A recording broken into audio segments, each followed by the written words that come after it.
We had a question from a listener, and I think this is a good one because many people do take probiotics or are considering taking probiotics. Are probiotics any good? Yes, Amanda, they may be good.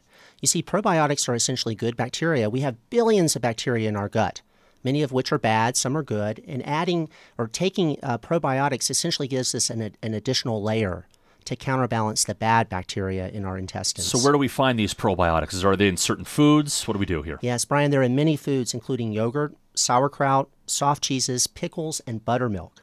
So should you take them in pill form in addition to the food or no? Yes, Amanda, you may also take them in supplement form.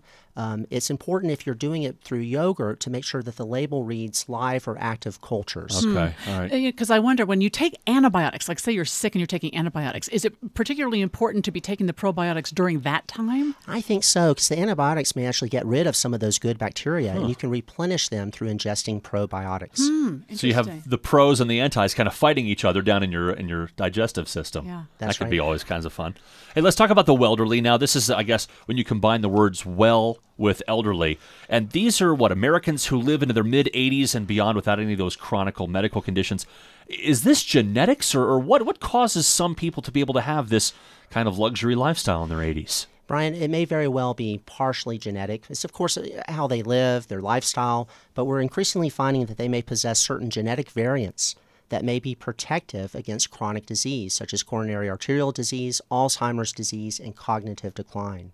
So is there anything you can do if you don't have these genes? Is there any lifestyle choice that can lead to you being a welderly person? Well, certainly there are things that we can all do, even if we lack these genetic variations. We can, eat well, exercise, walk during lunch.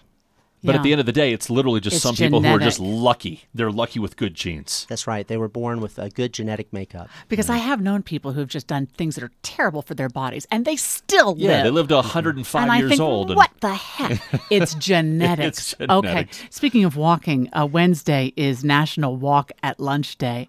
And I have always believed that even if you don't exercise intensely, that walking is beneficial. Talk a little bit about walking. That's right, Amanda. It's been found that regular walking, particularly at a brisk pace, we're talking 3 miles per hour at least, can really decrease your risk for developing heart disease, stroke, and diabetes. It's just a good idea just to be moving. I mean, is running better than walking, or does it depend on you as an individual? I think it depends on you. It is good if you can get in moderate physical activity of at least 30 minutes, at least 5 days a week. Now I got to brag on you for a minute. I know, Doctor, seriously. Because, you ran a 10K this weekend. Is that right?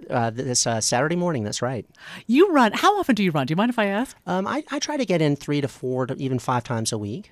So cool. you really are an athlete. Is this something you do with your family or just by yourself? It's something that increasingly I'm trying to do with my children. I've got one teenage son who avidly runs, and it's really fun to do those events together. All right, so give us the time. What was your time for 10K on Saturday morning? Just over 44 minutes. Just over 40. wow. What place did you get? I got second. Second place. Oh my gosh. Attaboy. But Okay. there weren't many runners. So don't There were two runners. try and he be came humble.